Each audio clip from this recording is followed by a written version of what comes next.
नमस्कार दोस्तों, आप सभी का फिर से स्वागत है हमारे YouTube चैनल नॉलेज विजार्ड पे। तो आज हम लोग बात करने वाले हैं क्लास 10th हिस्ट्री का जो फर्स्ट चैप्टर है the rise of nationalism in Europe. उसमें बहुत सारे टॉपिक्स को डील कर चुका था मैं, और सबसे जो लास्ट टॉपिक था है ना, नेशनलिज्म एंड इंपीरियलिज्म, वो टॉपिक्स जो बच गया था लेक्चर 1.6। तो आज हम लोग उसी टॉपिक के बारे में हम लोग बात करने वाले हैं। तो चलिए स्टार्ट करते हैं आज का वीडियो। और जो भी हमारे चैनल पे पहली बार आए हैं तो please like share subscribe everyone. तो चलिए आज हम बात करने वाले हैं last topic nationalism and imperialism. ये है क्या, ठीक है। सबसे पहले हम लोग जानेंगे नेशनलिज्म के बारे में, ठीक है, और फिर उसी का एक टॉपिक है इंपीरियलिज्म। तो ये दोनों में क्या डिफरेंसेस है ना, what are the differences between nationalism and imperialism. दोनों के बीच में क्या अंतर है, क्या बहुत ही ज्यादा अंतर है या दोनों के बीच में कुछ कॉमन डिफरेंस है। तो चलिए आज हम लोग इसी टॉपिक के बारे में डिस्कस करने वाले हैं। हम लोग कुछ बहुत हद तक पढ़ चुके थे। क्या पढ़ चुके थे, यहाँ हम लोग देखते हैं कि बहुत हद तक पढ़ चुके थे इवेंट एंड कंटिन्यू प्रोसेस में, है ना, ये सब चीज को डील कर चुके थे हम लोग, द राइज ऑफ नेशनलिज्म। तो आज हम लोग टॉपिक के बारे में पढ़ने वाले हैं किस तरीके से नेशनलिज्म और इंपीरियलिज्म। तो सबसे पहले हम लोग जानेंगे कि नेशनलिज्म क्या होता है, जो कि स्टार्टिंग में ऑलरेडी हम ये बता चुके हैं, ठीक है। फिर भी हम लोग यहाँ पे डिस्कस करते हैं कि नेशनलिज्म और इंपीरियलिज्म में क्या डिफरेंस है, बहुत ज्यादा डिफरेंस है या फिर थोड़ा बहुत ही डिफरेंस है। तो आप लोगों को भी पता है कि नेशनलिज्म क्या होता है। जैसे मान लिया कि कोई भी कंट्री हो गया या कोई भी स्टेट हो गया, या आप किंगडम भी कह सकते हैं, कोई छोटा सा स्टेट कोई किंगडम जो है मिल करके, यानी टुगेदर मिल करके एक बहुत ही बड़ा नेशंस एक स्टेट फॉर्म करते हैं, क्रिएट करते हैं, तो उसको हम लोग क्या कहते हैं, नेशनलिज्म कहते हैं, ठीक है। But when we talk about of the imperialism, लेकिन जब हम इंपीरियलिज्म की बात करते हैं, ठीक है, तो इंपीरियलिज्म में बहुत ही ज्यादा डिफरेंस नहीं है। इंपीरियलिज्म का मतलब हो गया कि अगर कोई बड़ा कोई कंट्री हो गया, बड़ा कंट्री कहने का मतलब क्या हुआ कि अगर कोई पावरफुल कंट्री हो गया, ठीक है, उससे कम पावरफुल कंट्री पे डायरेक्ट अटैक करे या तो फिर उसको उस कंट्री पर कब्जा कर ले, तो वो हमारा क्या हो गया, इंपीरियलिज्म हो गया। कोई भी बड़ा कंट्री या कोई भी पावरफुल कंट्री किसी दूसरे कंट्री पे अगर कब्जा कर लेता है, ठीक है, और कब्जा करके उसको अपने साथ मिला लेता है, तो उसको हम क्या कहेंगे, इंपीरियलिज्म कहेंगे, ठीक है। अब बात करते हैं, यहाँ पे लिखा हुआ है कि as we know that When nationalism is spread out in the Europe, और ये आपको अच्छे से पता है कि जब ये धीरे धीरे नेशनलिज्म जो है यूरोप में जब स्प्रेड आउट हुआ था, ठीक है, यूरोप के डिफरेंट सिटीज में, अलग अलग सिटीज में ये बहुत ही ज्यादा स्प्रेड आउट हुआ था। तो धीरे धीरे ग्रेजुअली जो है इन 19th सेंचुरी की बात हम करते हैं कि ग्रेजुअली जो है इन 19th सेंचुरी, तो 19th सेंचुरी में धीरे धीरे जो है हमारा नेशनलिज्म जो है वो कन्वर्ट हो गया, ठीक है। कन्वर्ट किस में हो गया, इंपीरियलिज्म में कन्वर्ट हो गया। यहां आप देख सकते हैं कन्वर्ट किस में हो गया, इंपीरियलिज्म में हो गया। अब बात करते हैं कि कन्वर्ट होने का क्या मतलब है, किस तरीके से प्रोसेस है उसका, क्यों कन्वर्ट हुआ। तो भाई हर कंट्री चाहता था कि हम, बहुत सारे कंट्री को अगर हम देखते हैं तो वो ऑटोमन एम्पायर के जो है अगेंस्ट में काम करता था, ठीक है। बट हर कंट्री चाहता है कि हमको फ्रीडम मिले, ठीक है, और हर दूसरे जो पावरफुल कंट्री है किसी दूसरे कंट्री पे क्या, उस पे अटैक करता था, चाहता था कि वो कंट्री जो है हमारे साथ मिल जाए। तो ये उसका मकसद था। और ऐसे आप फिगर में भी देख सकते हैं, आप इमेज में अच्छी तरीके से आपको दिखाई दे रहा होगा कि इसमें जो लोग हैं, बहुत सारे लोग जो हैं या यूरोपियंस कंट्री के जो लोग हैं एक दूसरे के लिए क्या कर रहे हैं, फाइट कर रहे हैं। तो ये नेशनलिज्म जो है ग्रेजुअली इन 19th सेंचुरी यूरोप में हम बात करें तो जैसे यूरोप का डिफरेंट सिटीज में स्प्रेड आउट हुआ, फैला, और धीरे धीरे यही नेशनलिज्म जो है वो कन्वर्ट होने लगा। किस में कन्वर्ट होने लगा, इंपीरियलिज्म में कन्वर्ट होने लगा, ठीक है। अब जैसे एक्सपोर्ट इंपोर्ट करने में बहुत ही ज्यादा आसानी होगा, या हर कम्युनिकेशन स्किल्स में होगा, या फिर हर सेक्टर्स में है, लोगों को बहुत ही ज्यादा आसानी होगा जब ये कन्वर्ट हो जाएगा। तो लोगों को माइंड में यह था कि हम अगर ऑटोमन एम्पायर के खिलाफ अगर काम कर रहे हैं, उसके अंडर कंस्ट्रक्शन में काम कर रहे हैं, तो हम अपने आप को कैसे फ्रीडम वहां से दिलाएं। आप फिगर में यहां देख सकते हैं, देखिए यहां भी हो गया, इस इमेज में भी यही शो कर रहा है कि कई लोग जो है अपनी आजादी के लिए, अपने फ्रीडम के लिए ऑटोमन एम्पायर के सोल्जर से क्या कर रहे हैं, वो लड़ रहे हैं। इस फिगर में भी आप अच्छी तरीके से देख सकते हैं। अब हम बात करते हैं यहाँ पे कुछ टॉपिक जो लिखा हुआ वर्ड कि let's see what happens again, फिर इसके बाद क्या होता है, ठीक है, इसके बाद हमारा क्या होता है, क्या पॉइंट हमारा बनता है, यहाँ पे देख लीजिए आप लोग कि most of the European peoples and majors power manipulated. जो यूरोप के लोग थे, ठीक है, जितने भी यूरोप के लोग थे, लोगों के अंदर जो है मेजर्स पावर जो है वो लोगों के लिए, लोगों के बीच में मैनिपुलेटेड हो गया। यानी मैनिपुलेटेड का मतलब क्या हो गया, लोगों के बीच में डिस्ट्रीब्यूट हो गया। और वही पावर किस तरीके से नेशनलिज्म से इंपीरियलिज्म में जो है काम आया। यहाँ पे देखिए, for what and feelings to the aim of imperialism. यहाँ इंप्रेशंस नहीं, यहाँ इंपीरियलिज्म होगा, ठीक है, देख लीजिएगा आप लोग, सुधार कर लीजिएगा। तो यहाँ पे इंपीरियलिज्म होगा, किस तरीके से लोगों के अंदर क्या क्या फीलिंग आया इंपीरियलिज्म को लेकर के, ट्रेड को लेकर के, कम्युनिकेशंस को लेकर के एंड डिफरेंट थिंग्स, और भी कई सारे अलग अलग चीजों को लेकर के जो है हमारा क्या आया, इंपीरियलिज्म में किस तरीके से ओपिनियन लोगों के माइंड में आया। चलिए अब हम देखते हैं कि बिगेस्ट इंपॉर्टेंट रीजन, अगर हम बात करते हैं कि जिस तरीके से नेशनलिज्म जो है धीरे धीरे यूरोप के डिफरेंट सिटीज में स्प्रेड आउट हुआ था और ये कन्वर्टेड हो गया था किस में, इंपीरियलिज्म में कन्वर्ट हो गया। तो सबसे बड़ा इंपीरियलिज्म का मेजर जो रीजन था, ठीक है, सबसे बड़ा सोर्सेस सेंटर जो था वो क्या था, तो वो था बाल्कन रीजन, ठीक है, क्या था, बाल्कन रीजन। अब बाल्कन रीजन के बारे में थोड़ा सा हम लोग स्टडी करते हैं कि ये बाल्कन रीजन क्या है। मैंने यहाँ पे लिखा है, देख सकते हैं, ठीक है, कि सबसे बड़ा इंपॉर्टेंट सोर्स था Balkan region, the major source of nationalism. और नेशनलिज्म का भी सबसे बड़ा सोर्सेस क्या था, बाल्कन रीजन।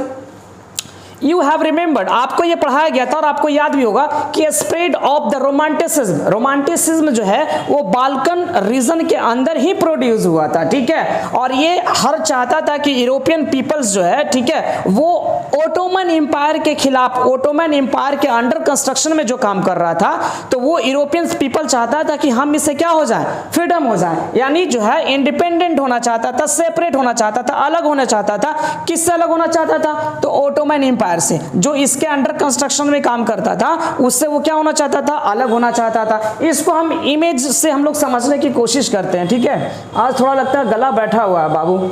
अब देखिए इस फिगर में क्या देख रहे हैं कि आप जितने भी सारे सेक्टर्स को अगर हम बात करते हैं, किंगडम सर्बिया, अल्बानिया, ग्रीस हो गया, बुल्गारिया हो गया, रोमानिया हो गया, इटली हो गया, नाप्लिस हो गया, ठीक है, ये जितने भी सारे देख रहे हैं जो भी कंट्री है, ठीक है, ये सब जितने, बुल्गारिया हो गया, ग्रीस हो गया, रोमानिया हो गया, ठीक है, सर्बिया हो गया, अल्बानिया हो गया, ये जितने भी, और ये आपका क्या हो गया, ये समुद्र हो गया, सी हो गया आपका, ठीक है।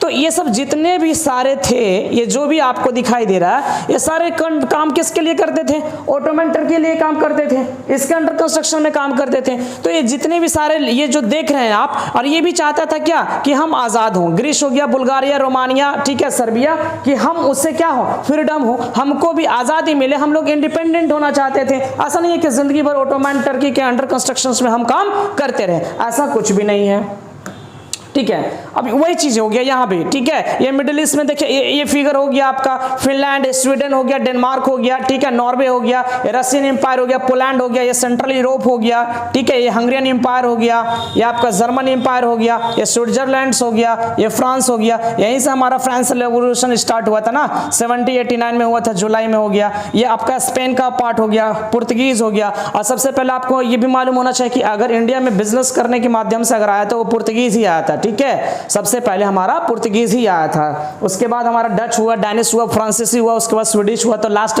1731 में आया था। तो ये सब जो है हम लोग इस चीज को, फिगर को थोड़ा सा माइंड में आप लोग याद रखिएगा, ठीक है।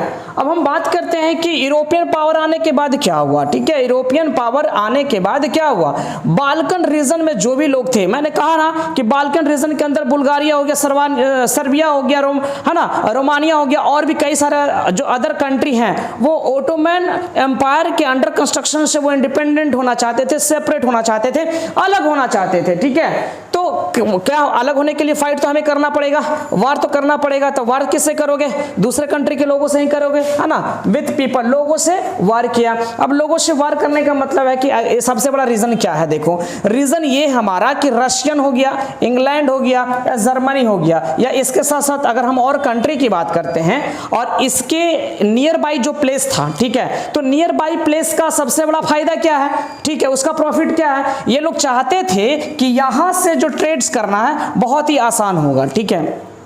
जस्ट एक सिंपल की हम बात करते हैं कि आपको अगर शॉपिंग करना हो तो जहां पे बहुत ही ज्यादा मतलब एक चीपली और बहुत ही सस्ता हो रहा है और बहुत ही एक नियर बाई प्लेसेस पे आपको मिल जा रहा है, तो आप दूर एक्सपोर्ट और इंपोर्ट नहीं करना चाहेंगे, ठीक है। तो इंग्लैंड के हो गया, रशियंस हो गया, जर्मनी के पीपल जो है यहां से वो एक्सपोर्ट इंपोर्ट ट्रेड कम्युनिकेशंस का बिजनेस करना चाहते थे, तो जिसके वजह से वे लोग चाहते हैं कि नहीं फाइट हो, ओटोमैन एम्पायर के अंडर कंस्ट्रक्शन से हम बाहर निकल जाए और हम अपना सेपरेट हो जाए, अलग हो जाए, हम भी इंडिपेंडेंट हो जाएं, ठीक है। तो ये काफी ज्यादा आसान होता उन लोग के लिए। इस वजह से धीरे धीरे हमारा नेशनलिज्म जो है वो ग्रेजुअली जो है इंपीरियलिज्म में जो है कन्वर्ट हो गया और हर कंट्री जो है धीरे धीरे फिर सेपरेट हो गया।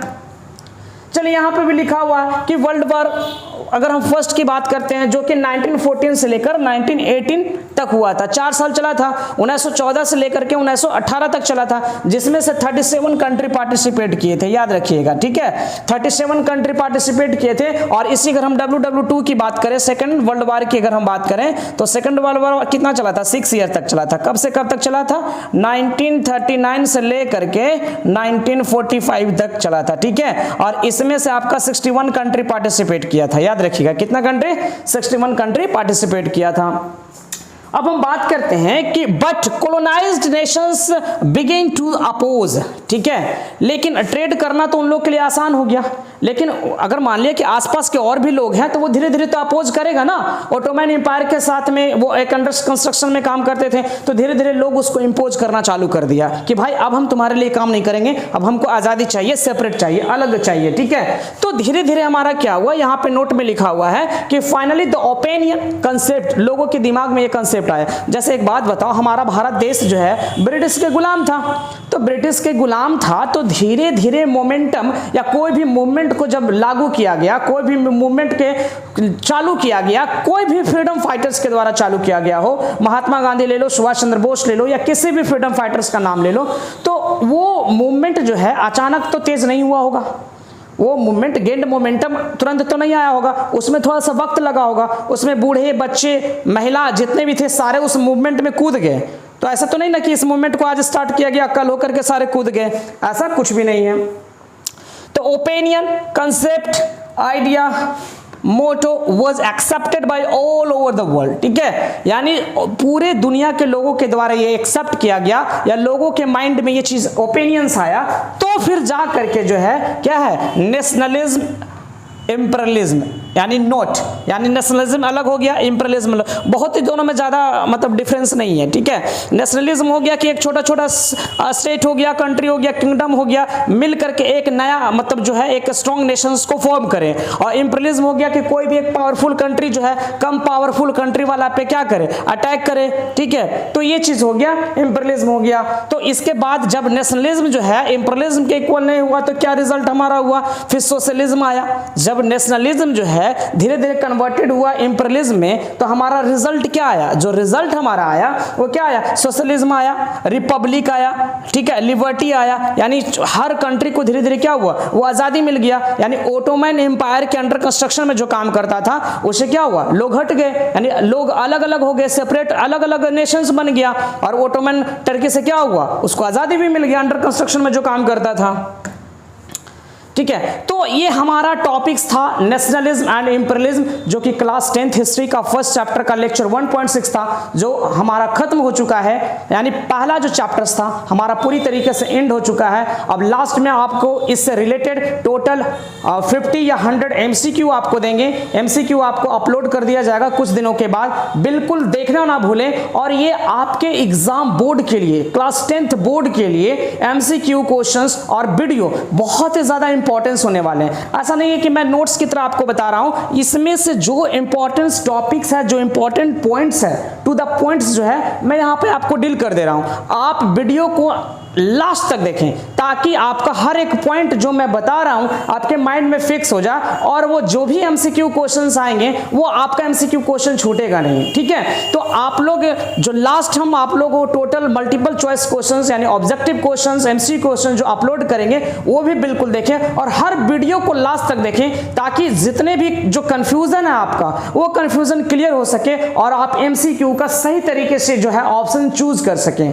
तो प्लीज आप हमारे चैनल्स को लाइक शेयर और सब्सक्राइब करना बिल्कुल ना भूलें और वहां एक बेल आइकन होगा सब्सक्रिप्शन के पास, उस बेल आइकन को दबा दें ताकि आने वाला नोटिफिकेशन जो है बिल्कुल आपको टाइम पे मिले। थैंक यू, जय हिंद।